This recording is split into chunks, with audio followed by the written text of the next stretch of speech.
mimi hapa via Abdulaziz. Hii ni season nyingine ya Vijana Tubonge.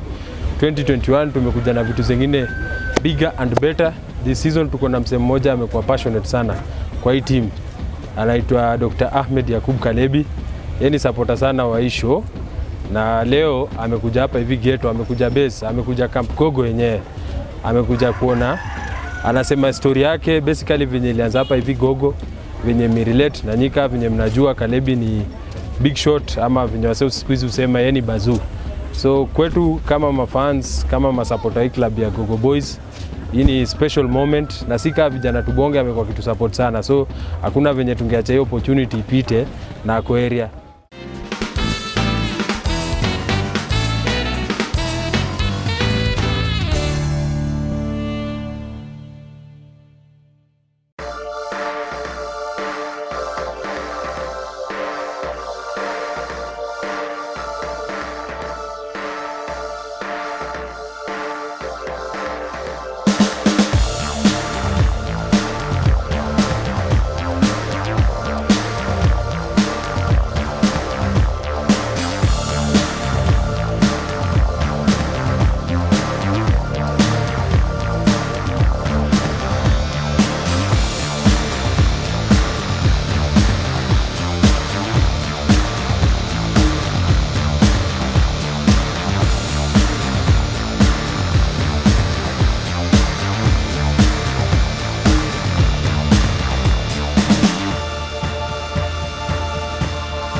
I think one of the things that I've learned is that we all have a story.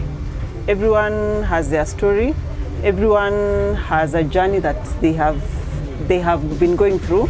They have a place they have started. And the reason why I came here is to understand why Daktari is who he is. And from my own personal experience, from my own journey, I know some of the things that we go through in our formative years as we grow up are some of the things that drive us and some of the things that inspire us to be who we are. As he talked about his mother, when taking him to the clinic and telling him, you know, Daktari is neat, clean, unaweza kuwa daktari, it also speaks to me because I also have a mother who was always supportive and encouraging. Though a single mother, the same way as Daktari, was always supportive. So our stories, everyone has their own story, but we have a point of convergence. And all of these things speak to who we are and make us who we are. And at the end of the day, and it's what I'm looking forward to doing this year, is to highlight more stories like Daktari so that people know that, you know, it doesn't matter where you've come from. It doesn't matter what your circumstances are. You can always pull out of it. As Doc says, poverty is a curse. But I don't think it means then that we are confined and we should, and condemned to be in that place. It shouldn't be a cycle. It just needs that one person who will be like, you know, no, I think we can break away from this. And the same way, the story of Gogo Boys, it took one person to say, you know, enough is enough, and break that cycle.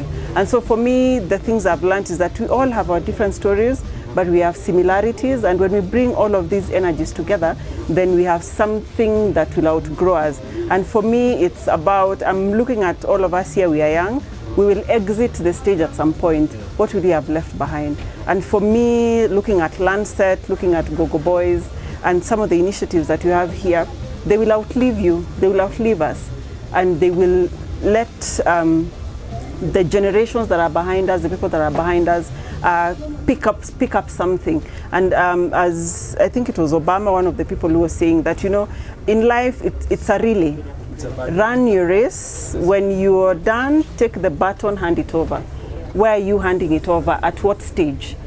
Will you have been the one that lagged behind, or would you have taken the society a step ahead? So for us here, when we exit, we'll have handed over the baton, you'll have handed over the baton, and these are things that will outlive us. Stories will be told about Daktari here, Chairman, all of you. So what stories are those? And I'm in the business of storytelling, and that's why I want these things documented so that one day people come and say, you know, there were these people, this is what they did, we need to take it a step ahead.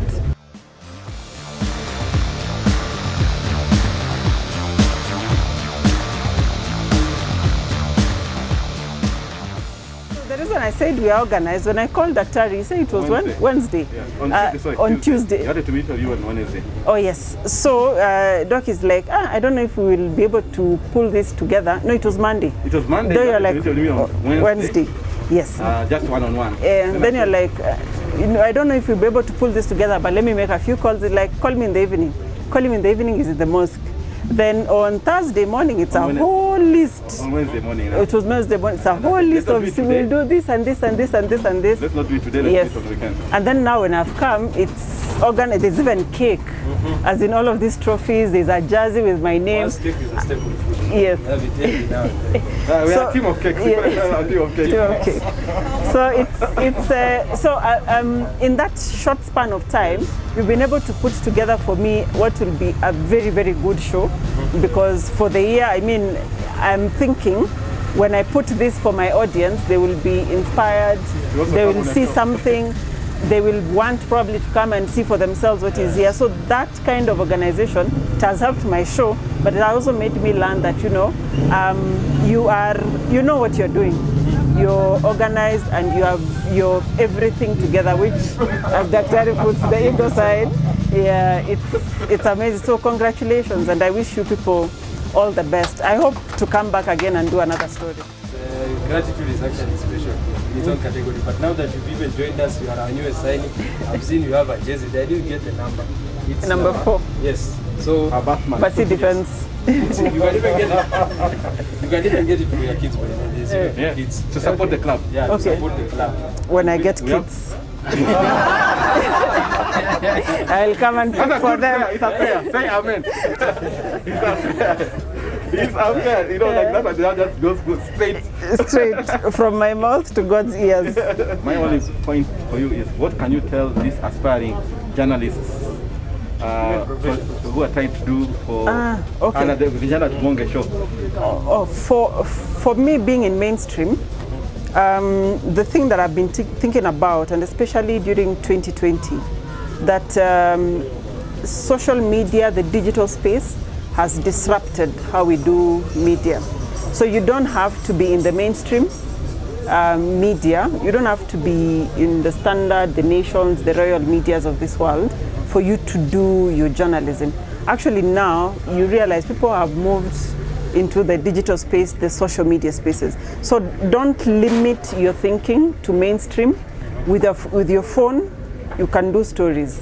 You can do picture stories, you can do video stories, and it's these stories, people's stories are the ones that people are interested in. Because even when we do our stories, the things that trend, maybe Daktari's story, for example, will trend. If we were to do something about him diagnosing something in the lab, it will probably get less viewership. But people are interested in people's stories. So you get a jersey. Yes. Yes. So with your phone, pick people's stories, and as I said, everyone has a story. Everyone has a story, and those are the stories that the world is looking for. We are coming from a depressed place in 2020. We don't know how 2021 will be. People want things that will make them feel happy. So for aspiring journalists, get your phone, do the stories, put it out there.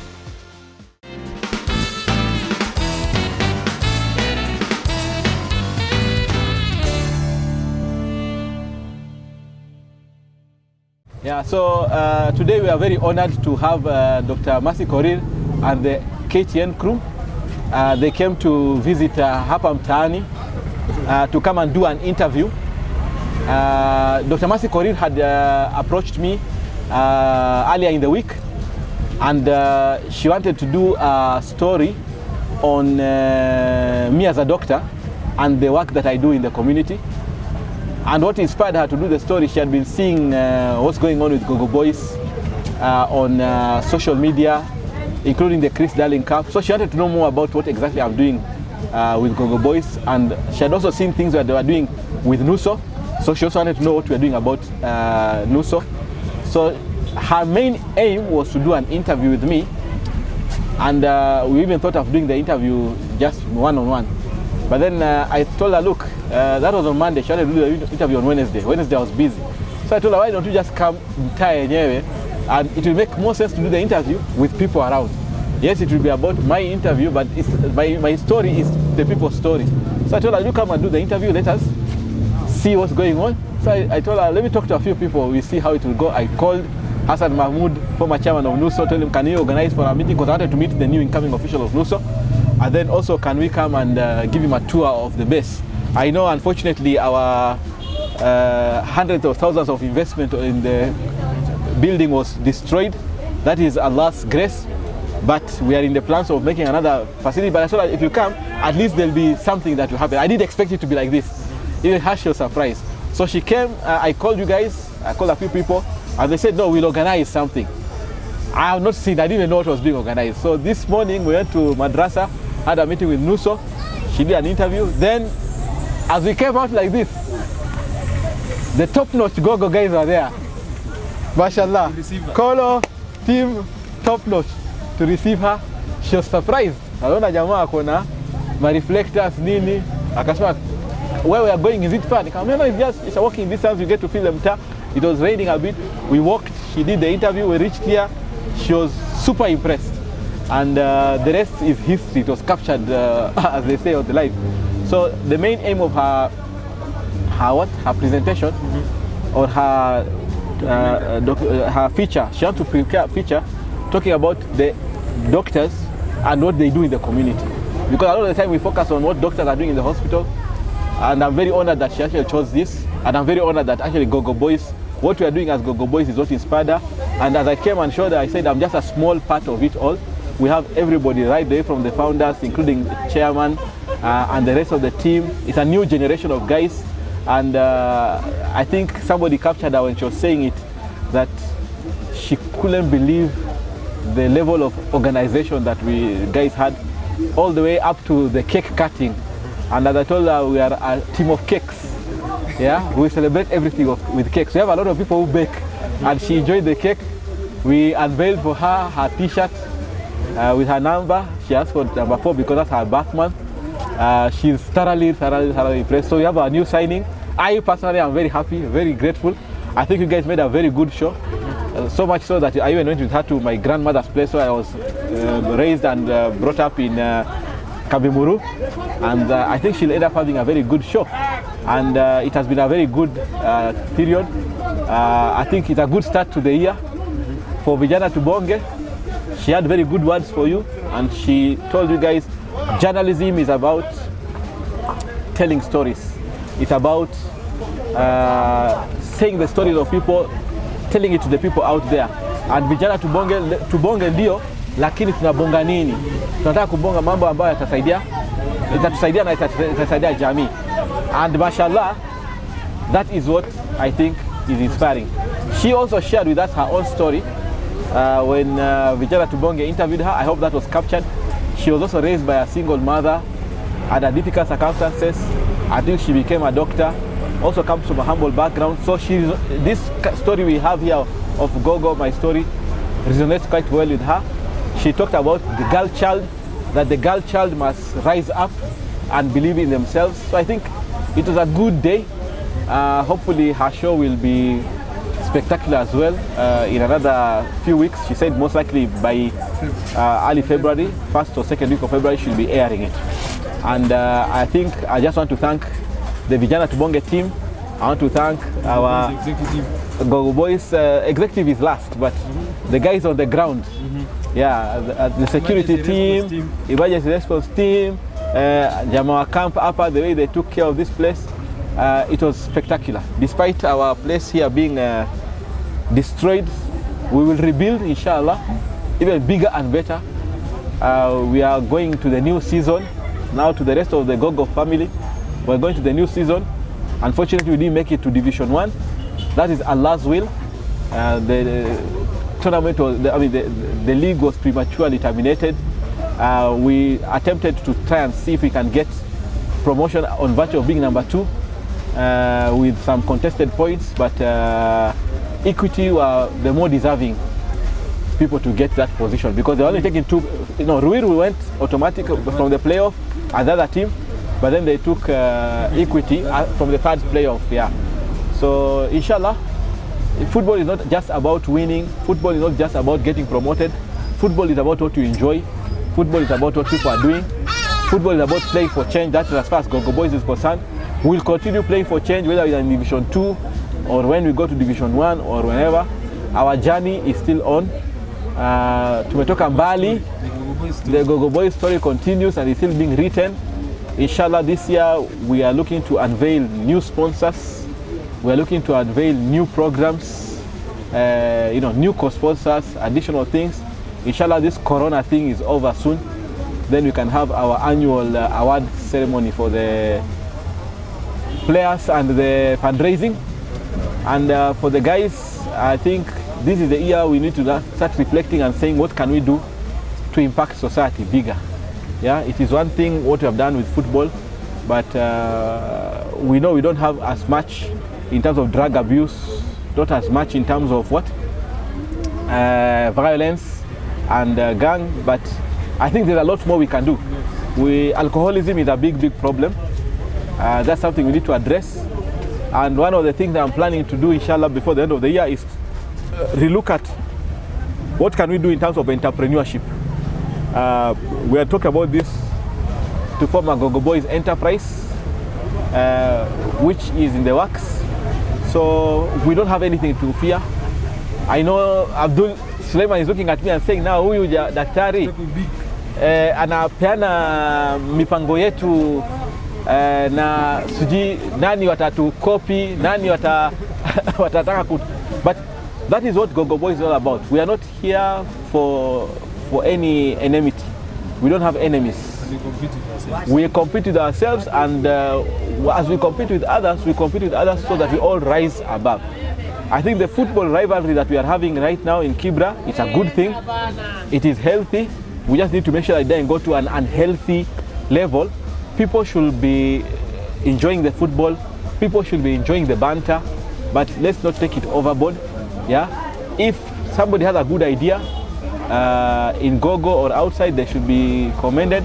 And if somebody does something better than even how we are doing it, but it's for the benefit of the community, we should take pride in it. And what you guys are doing as Vijana Tubonge, if some other people come and do it even better, well and good.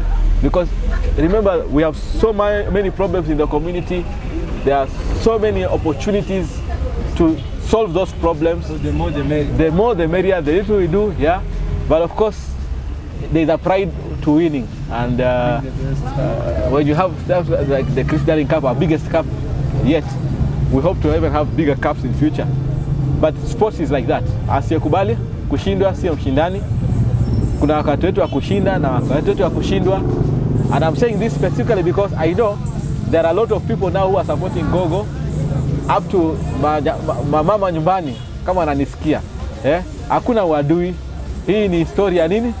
Ya mpira. Na si ati kwamba sasa kwa vile tuko na timu yetu na mnatusupport, watu wengine kama wasupport timu yetu wao ni maadui, hapana. Tunafaa sote tuimarike pamoja. Na Division 2 this time tuko na team 6 za mtaani. Tutashirikiana pamoja, tushindane vizuri inshallah. Na we hope that FKF will actually distribute the teams in such a way that we are as many teams in the different divisions, in the different zones, so that at least more of us can get a chance to go up here. Automatic promotion. Yes. So for the Gogo team, for the Gogo family, well done. We had a good 2020 year end. Congratulations. It was a peak on and off the pitch. Na the rest Mungu hakupanga, lakini tunasema wa makara Allah. Wallahu khairul makirin. Mungu mwenyewe atakuja kutupangia, lakini let us think ahead, let us think big. What else can we do, inshallah? Anything else? No, that should be it. Pretty much captured everything in one go. Yeah. Sasa. So hongera Gogo team, mafans, executives na Vijana Tubonge. Endelee kubonga hivyo hivyo. Let's go ahead. Let us think about more content creation and making this show more relevant to the people. I'm very honored to be on this show for the first time, and I'm looking forward to coming back again with a more victorious and celebratory note later in the course of the year. Inshallah. Masalam.